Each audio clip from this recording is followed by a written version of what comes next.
मित्र सतीश भाई कसं बघताय खरं तर तुम्ही खूप लक्षवेधी निवडणूक ठरली तुमच्या बऱ्यापैकी हल्ले वगैरे झाले आणि हा विजयाचा हल्ला तुम्ही आता जो चढवलेला आहे पहिली प्रतिक्रिया काय आहे? पहिल्यांदा तर मी सगळ्यांचे धन्यवाद मानतो कारण की तुम्ही आज सत्याचा विजय करून दिलेला आहे.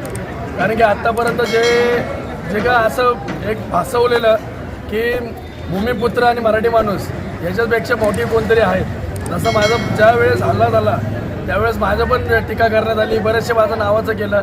पण आज माझी जी काही भावंडं होती आणि काही जनता आहे यांनी आज खरोखर दाखवून दिलं आहे सत्य हे कधी हरत नाही आणि सत्याचा विजय हा कायमस्वरूपी असतो. निवडणुकीपूर्वी पण आपण ताईंसोबत होतात आणि विजय जल्लोषात सहभागी झालात. भविष्यात कशा प्रकारे ताईंसोबत आपण पहिल्यांदा म्हणजे निवडणूक ही एक पक्षाच्या तर्फे होती, पण ती माझी मोठी बहीण आहे, सदैव मी तिच्या सोबतच आहे.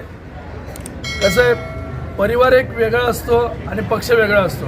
निवडणूक झाली, विजय रॅली झाली, पण त्याचा आता न्याय मिळवून देण्यासाठी मी आणि माझी मोठी बहीण भावनाताई आम्ही सदैव तत्पर राहू.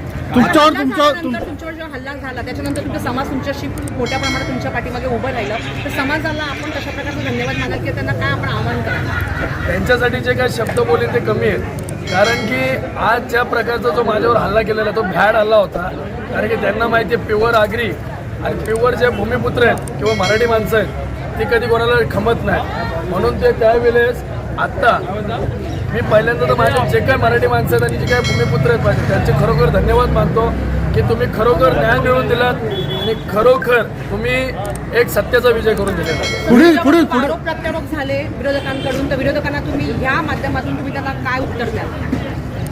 आता तर त्यांना विरोधाचं उत्तर देण्यापेक्षा त्यांना ते समजून गेलेलं आहे की कोण सत्य आहे आणि कोण असत्य.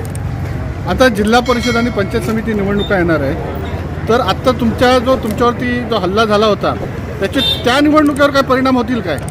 बरोबर होतील, कारण की त्यावेळेस जेव्हा भूमिपुत्र आहे, आम्ही भूमिपुत्र आहेत, आम्ही मराठी आहेत, आमच्यावर जर हल्ले करतायत तर त्यावेळेस त्यांना दाखवून द्यायला जाईल. कारण की जो काय अन्याय आमच्या भूमिपुत्रांवर चाललेला आहे, तुझ्या नोकऱ्या घालू, तुला इथं काय कॉन्ट्रॅक्ट नाही देणार, हे नाही देणार, याचा हा परिणाम आहे. ठीक. थँक्यू.